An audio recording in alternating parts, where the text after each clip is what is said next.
So, willkommen zurück, ihr wundervollen Menschen, zu den wohl aufwendigsten Vlog, den ich jemals drehen werde. Denn was machen wir heute? Wir beschäftigen uns heute mit Scientology in der Stadt, weil ich euch gerne mal das Ausmaß zeigen möchte, was Scientology hier in LA annimmt, im Sinne von Präsenz im Stadtbild. Wie machen wir das? Ich zeige euch erstmal, ich habe ja mein Setting hier schon aufgebaut, ich zeige euch erstmal die Gebäude, die ich euch gerne zeigen möchte, wenn wir vor Ort sind. Die zeige ich euch auf Google Maps. Dann fahren wir nach LA, da habe ich Interviewtermine, das kann man ganz gut verbinden. Wir filmen ein bisschen von außen. Ich gebe euch dann vor den jeweiligen Gebäuden immer noch mal einen Input. Und dann am Ende, da werden wir uns Dunja Schabadar und Martin Rademacher dazu holen. Die kennt ihr ja schon aus den anderen Vlogs. Das sind ExpertInnen in Religion und Stadt. Und mit denen werden wir dann mal darüber sprechen, was ich da euch gezeigt habe, erstmal was bedeutet das für die Leute, die in LA leben? Was bedeutet das für die Scientologen selber? Was bedeutet das für das Stadtbild? Was bedeutet das für die Stadt LA? Weil das ist ja unsere Aufgabe als WissenschaftlerInnen.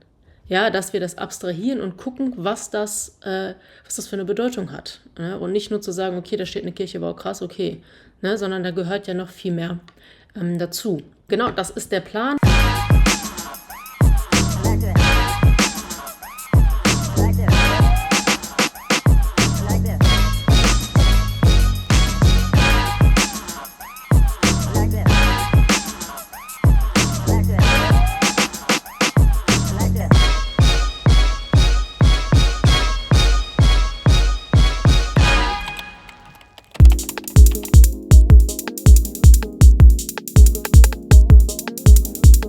Ich habe hier eine Seite gefunden, wo ich jetzt auch mal sagen muss man aufpassen an manchen Sachen, die sind manchmal sehr normativ beschrieben, die Informationen, die hier stehen. Das interessiert mich aber auch weniger. Was uns interessiert, ist, dass sich anscheinend jemand die Mühe gemacht hat, eine Karte zu erstellen, wie viele Gebäude Scientology hat in der LA-Area. Und ihr könnt das mal hier sehen. Ne? Also hier ist das dicht besiedelste, das ist ja schon, seht ihr schon, Hollywood, East Hollywood. Und wir werden uns hier so in dem Bereich befinden.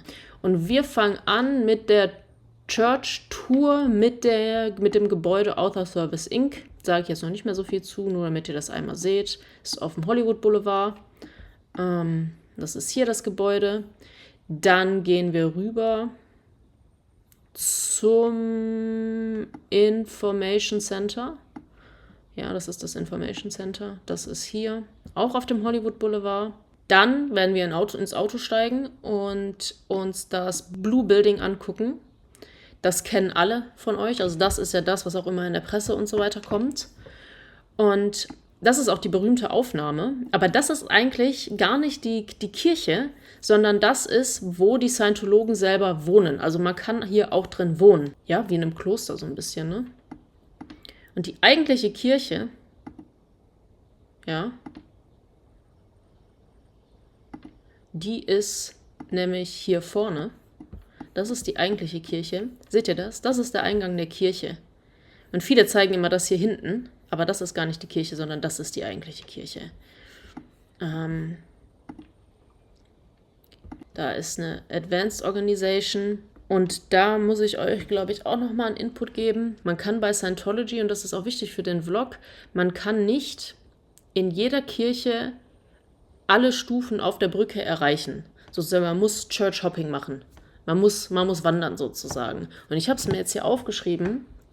Und zwar gibt es sogenannte Class 5 Churches oder Organizations. Ja, das sind so die Standardkirchen. Ja, da wird man clear. Da macht man die Kurse, da macht man Auditing. So, aber ihr kennt ja aus dem Reaction-Video, nach Clear kommen ja noch die Operating Tetan. Und dazu geht man dann weiter. Dann gibt es sogenannte Advanced Organizations, wie jetzt die hier wie ihr hier seht. Und Sand Hill Organizations, da kann ich OT5 werden, ja, erinnert euch nochmal an die Brücke. Dann muss ich nach Flag ist in Florida, das kennen auch ganz viele, Da kann ich OT7 werden, also Operating Tetan 7 sozusagen. Und dann am Ende, um OT8 zu werden, muss ich auf das Schiff. Wir können ja das mal einblenden. Das ist dann sozusagen das Letzte, wo ich hin muss. Das heißt, ich bin immer so gezwungen, sozusagen zu wandern, um die bestimmten Stufen erreichen zu können. Also das sind die 3 Gebäude, die wir uns auf jeden Fall angucken werden, wo wir vorgehen werden. Dann ist aber eine interessante Sache, das viele auch kennen und viele auch interessiert, das ist das Celebrity Center. Da fahren wir nicht mehr hin, weil es ist in LA wirklich, du brauchst für 5 Meilen da teilweise 40 Minuten, 45 Minuten. Das ist sehr, sehr nervig und nervraubend, einen Parkplatz zu finden und so weiter. Aber ich habe mir das schon von innen angeguckt und auch war oben auf der Dachterrasse. Und wisst ihr, was man von der Dachterrasse sieht? Kann man sozusagen auf den Hollywood Boulevard drauf gucken und sieht dann das Gebäude der Church of Scientology Exhibition, müsste das sein. Bin ich mir zu 98% sicher. Und man sieht diese Plakate, die an den, habt ihr gerade auch schon bei Google Maps gesehen. Und das fand ich sehr, sehr spannend, dass man von seinem eigenen Gebäude nochmal auf das andere Gebäude gucken kann. Aber ja, das ist der Plan, Leute. Merkt euch das. Wir packen jetzt die Sachen, wir fahren nach L.A. und schauen wir, was wir so drauf bekommen. Wir hoffen, das Wetter ist cool und bis gleich.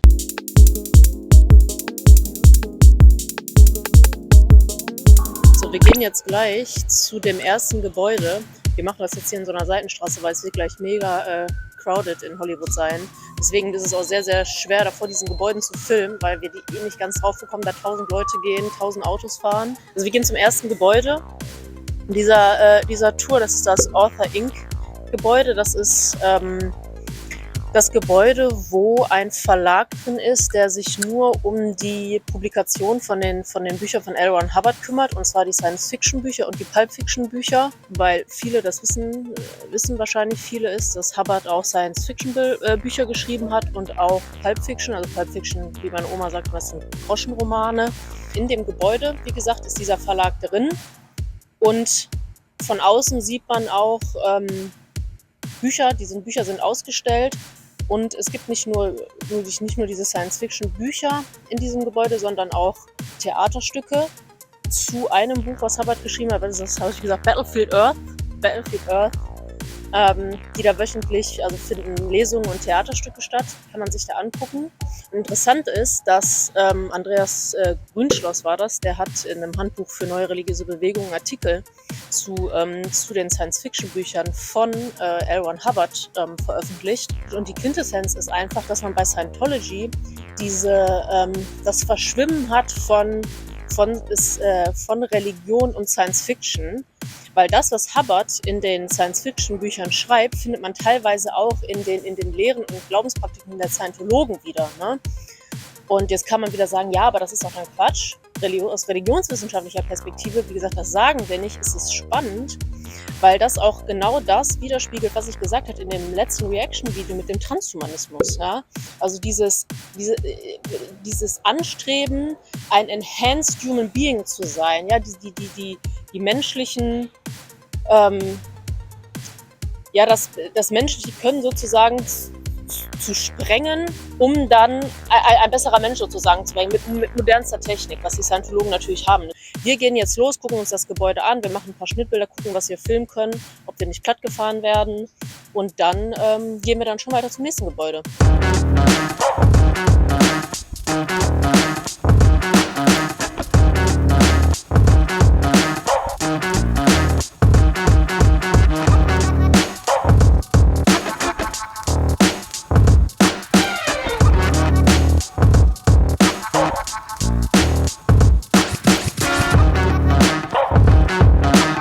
So, wir sind jetzt gleich angekommen an dem Gebäude. Wie ihr sehen könnt, ist es brechend voll.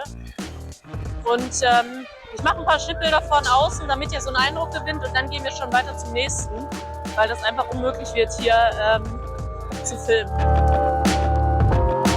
Schaut mal hier, da sieht man es schon so ein bisschen von außen. Ich versuche es mal ranzuzoomen.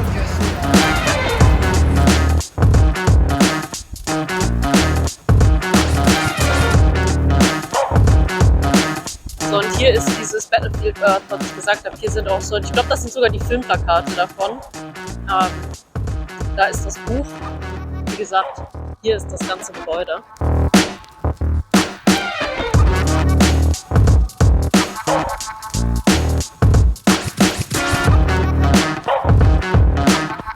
Ja, also ihr habt ja gesehen, das war jetzt das Author Inc. Gebäude und in den Schaufenstern war ja schon das Buch ausgestellt und die Plakate zu dem Film habt ihr auch gesehen.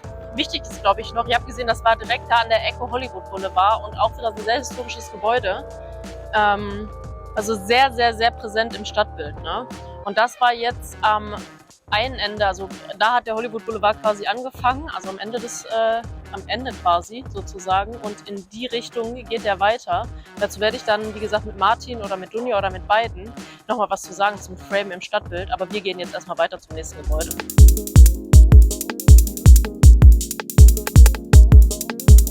Das nächste Gebäude, was wir uns angucken, ist das Information Center.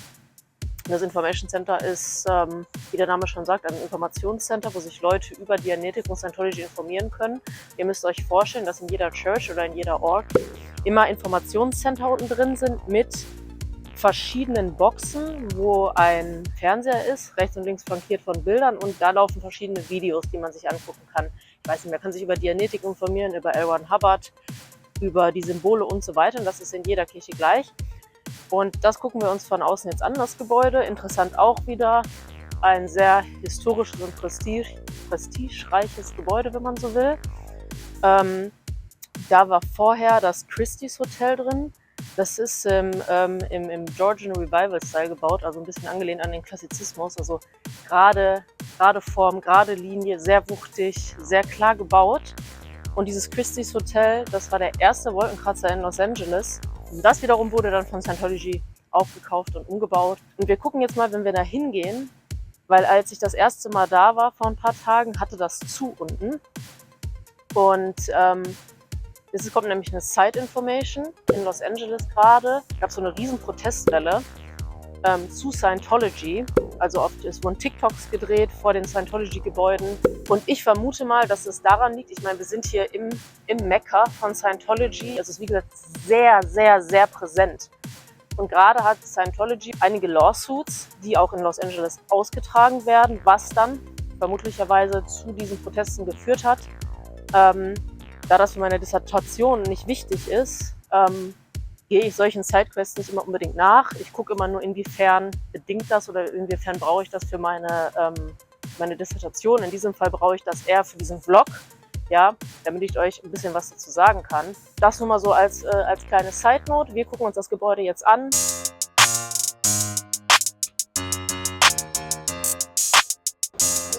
Wir sind in Hollywood und da muss man auch ein bisschen mit der Kamera sich flirten, ne?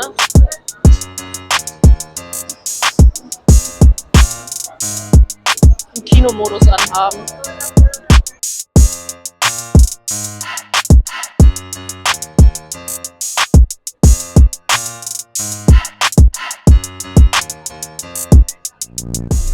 Guck mal, Baby, soll ich mir deinen Namen tätowieren lassen? Oh ja. Auf dem Arsch. Komm, wir gehen rein. Oh Gott. Guck mal, da hinten ist doch schon der Schriftzug, oder? Ja, da sieht man schon Scientology durch das goldene M McDonald's. Und film mal hier einmal so die Ecke. Da seht ihr das schon. Hinten in die Richtung ist das Shiny Theater. Hier ist Metro. Und hier geht man rüber. Ihr seht, also es ist schon mega crowded.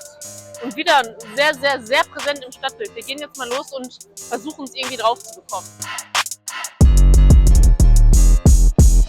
So, wir versuchen jetzt hier die Straße zu überqueren, ohne dabei zu sterben. So, wir haben es geschafft. Wir sind drüben. Hier seht ihr den Scientology-Schriftzug. Der ist ja fast so groß wie das Gebäude. Und jetzt seht ihr auch, glaube ich, was ich wir gehen noch mal gleich näher ran, aber man sieht schon an der Fassade diesen wuchtigen Baustil. Ne? Hier kenne ich doch was ich tatsächlich im, ich glaube, zweiten Vlog schon gelernt habe.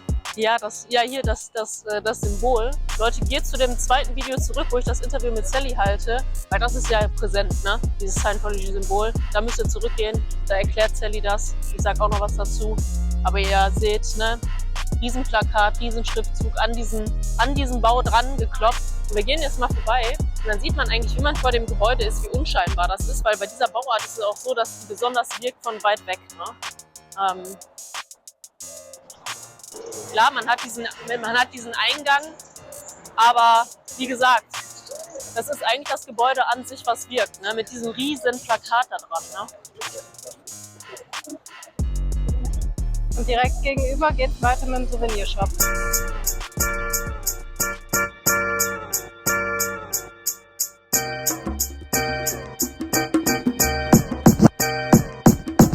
Ja, kommt mal mit.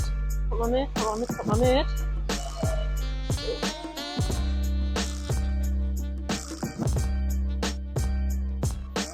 Birgit, Volkert. Anna, sind wir jetzt hier, wo die echten Oscars für die echte Oscarverleihung hergestellt Ja, werden? und wir werden jetzt für Tim einkaufen gehen. Tim, wir kaufen dir jetzt was Schönes. Und zwar, eigentlich bräuchte Tim so ein Director-Ding hier. Er kann ja so, wenn der seine Videos macht und schneidet. Und hier so eine Klappe wäre eigentlich geil. Also die ist blanko, dann könnten wir Tim da draufschreiben. Das geht. Bitte? Das geht. Ja, das geht. Was mit den echten Oscars? Mit den Essen, ja klar, die werden doch immer eingraviert. Das stimmt. Hä? Jetzt habe ich's. Das Teil hier, die Klappe und den Dings. Und vielleicht noch die Cappy, aber ich finde die beiden Sachen am geilsten, oder? Perfekt. Tim, freust du dich?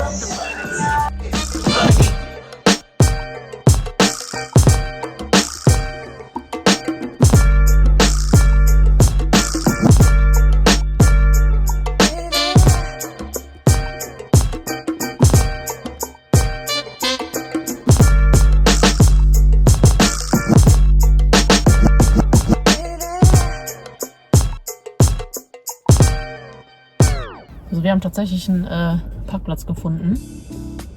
Bevor wir jetzt aber rausgehen und ein bisschen von außen filmen, nochmal so ein kleiner Input. Und zwar, ich habe ja schon in den anderen Videos gesagt, dass die erste Scientology-Kirche 1954 in Los Angeles gegründet wurde. Das ist aber nicht dieses blaue Gebäude, sondern das ist ein paar Blocks weiter und es ist nur so ein ganz, ganz kleines Gebäude. Und dann in den 1970ern ist Scientology in dieses Gebäude reingegangen. Wichtig ist aber zu wissen, dass das vorher ein Krankenhaus war, das Cedar of Lebanon. Das war ein prestigereiches Krankenhaus, wo Hollywood-Stars behandelt wurden. Marilyn Monroe, Humphrey Bogart war, glaube ich, auch da. Und könnt ihr euch erinnern, wo ich euch bei der Reaction was zu der Farbe Blau gesagt habe und der Webseite? Also, dass mir eine Scientologin gesagt hat, dass das beruhigend wirken soll und Aufmerksamkeit auf sich ziehen soll. Das war in Bezug auf Bilder, da muss man immer aufpassen, ob man das übertragen kann. Aber Scientology hat ja eine ganze Agenda, ganz viele Regeln für das Auftreten nach außen, also für die Repräsentation. Und das könnte man hier durchaus anwenden, aber der spannende Punkt ist aus religionswissenschaftlicher Perspektive, von der Materialität her, man kann das Gebäude zwar blau anmalen, aber das heißt ja nicht, dass die Rezeptionsebene, also die Leute, die das dann sehen, das dann auch so empfinden, also sagen, oh, das ist jetzt irgendwie, das beruhigt mich oder ich bin jetzt voll konzentriert, weil dieses Blau da ist. Versteht ihr, was ich meine? Weil wenn ich das Gebäude jetzt angucke, und viele von euch auch, die empfinden das ja nicht so. Die würden dann sagen, okay, das ist ein blaues Gebäude, das ist aber ganz schön krass. Hier seht ihr das. Ich versuche es ein bisschen. Hier ist blau, das ist der Trakt. Ne? Und ich habe euch das ja auf Google Maps gezeigt. Wir gehen jetzt einmal rum. Aber so ist der View jetzt aus dem Auto.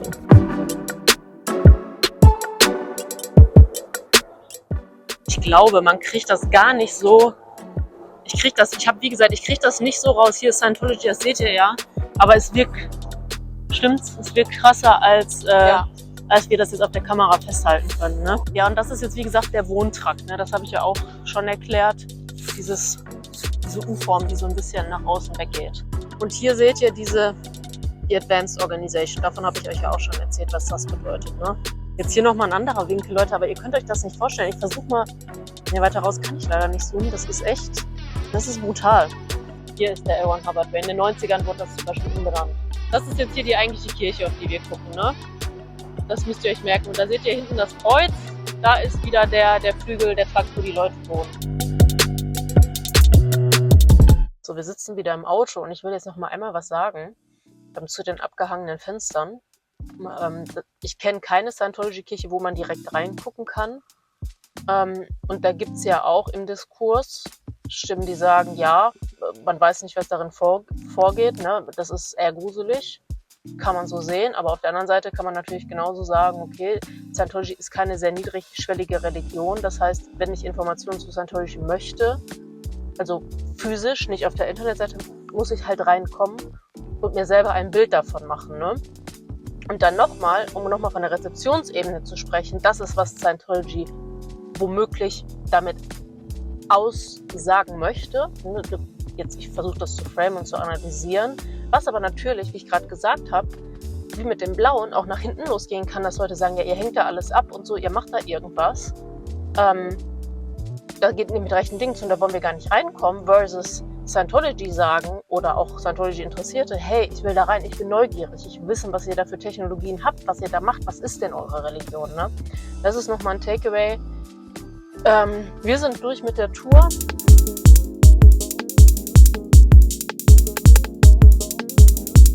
So, willkommen hier zurück, ihr Lieben. Ich habe jetzt erstmal übrigens haben wir, oder ich habe 6:07 Uhr. Ja, das ist der Beweis, dass es noch sehr früh morgens ist bei mir. Ich gerade erst aufgestanden bin. Aber ich habe mir jetzt Martin und Dunja dazu geholt, wie versprochen. Und wir werden jetzt mal so ein bisschen Hallöchen. Wollt ihr Hallo sagen? Hallo. Hallo. Und wir werden mal jetzt ein bisschen ein bisschen abstrahieren, aber ein bisschen darüber sprechen, über Religion im Stadtbild und generell mal, also Scientology im Stadtbild in diesem Fall. Das habe ich euch ja gesagt und gucken mal, warum das überhaupt wichtig ist, was das für eine Bedeutung hat und gerade dann in Bezug auf Scientology, weil ihr, wie ihr in den anderen Videos ja gesehen habt, ist es schon sehr, sehr präsent, sehr große Gebäude, sehr historische Gebäude.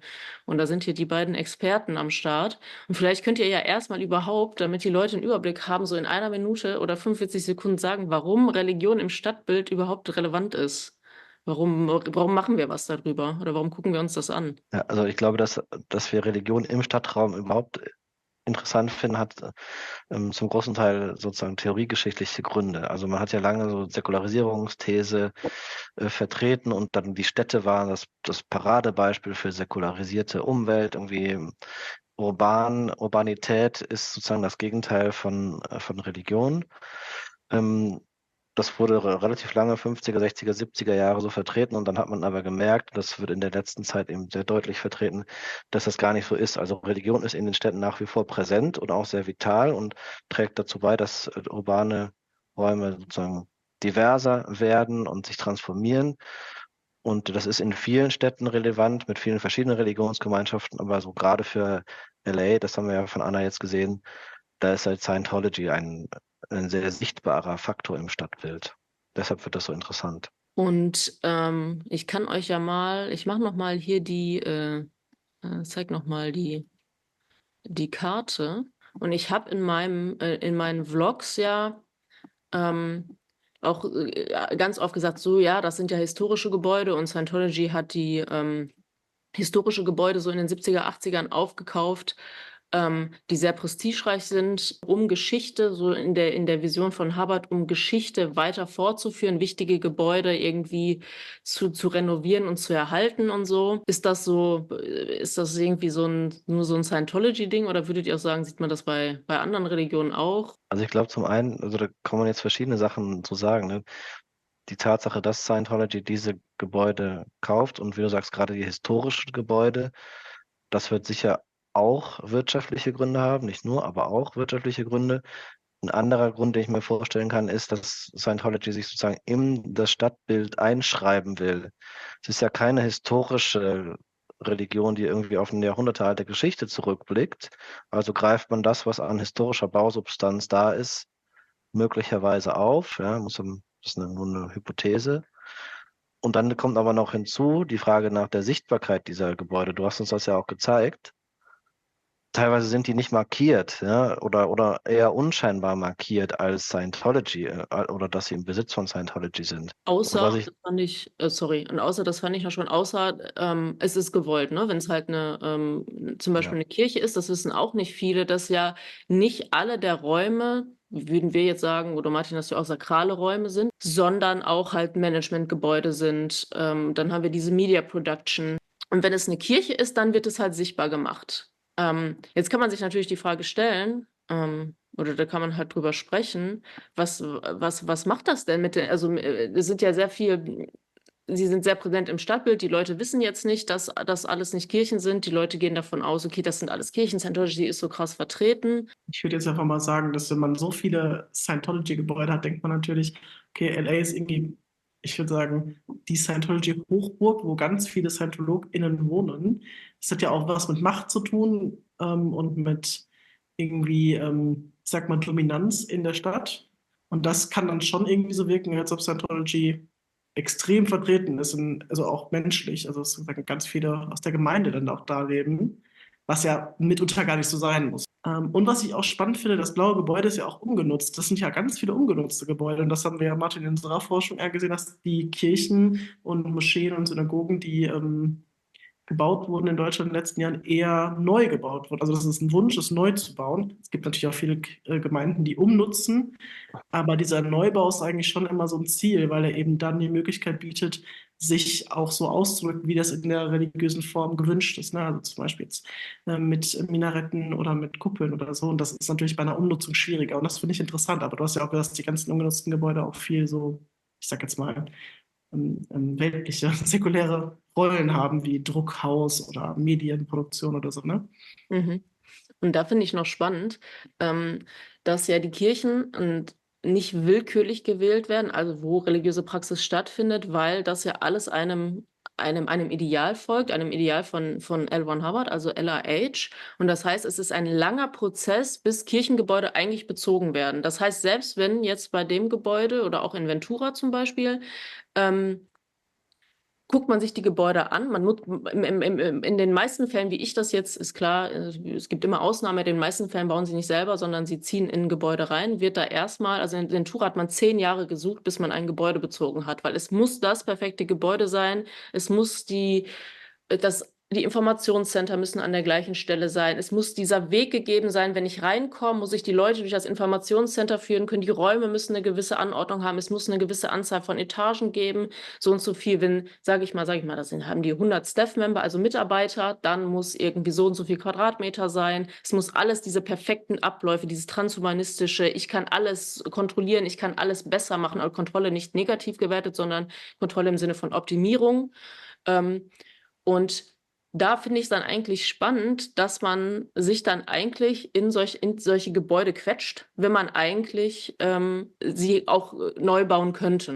Und dann natürlich, Dunja, fand ich auch jetzt, was du gerade gesagt hast, diese Präsenz im Stadtbild, dass man Gebäude gleich Mitglieder irgendwie gleichsetzen möchte, so ein bisschen. Versteht ihr, was ich meine? Wenn ich dann so denke, okay, die haben da XY viele Gebäude, dann haben die auch Tausende von Mitgliedern. Oder dann haben die bestimmt Millionen Mitglieder in Kalifornien. Was ja, wie wir wissen, nicht der Fall ist. Das ist jetzt auch wieder nicht negativ, sondern es ist ja einfach nicht so. es gibt ja gerade in der Stadtsoziologie so diese Hypothese, irgendwie die gebaute Stadt ist ein Spiegel der Gesellschaft.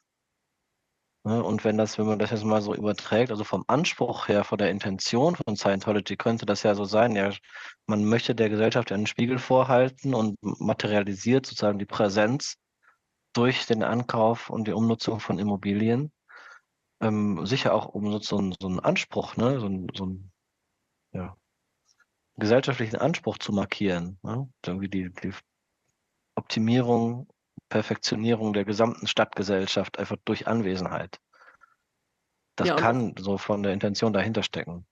ja, und das würde ja passen, auch zu der Glaubensvorstellung der Scientologen, dass sie Sachen optimieren können, ne? Mir Ja, fällt klar. irgendwie auf, die einmal durch den Gebäudeerhalt sich ja relevant für die Gesellschaft machen, die ganz scientologisch ist, indem sie halt ne, das, was sie haben, nämlich Geld und Möglichkeiten, die Gebäude zu nutzen, sozusagen anwenden, um sich relevant zu halten, eventuell. Das ist auch eine These, aber das würde auf jeden Fall Sinn ergeben, finde ich, von dem, was du jetzt erzählt hattest. Aber auf der anderen Seite ist LA natürlich auch, ich mache noch eine Episode zu Charisma und zu Künstlern und so, da müsst ihr in der nächsten Episode gucken, ist auch eine Main-Tag, sind auch Künstler bei Scientology. Und da ist LA natürlich, also Hollywood, habe ich ja in den Videos schon gesagt, wo ich vor den Gebäuden stand, sehr handy, ne?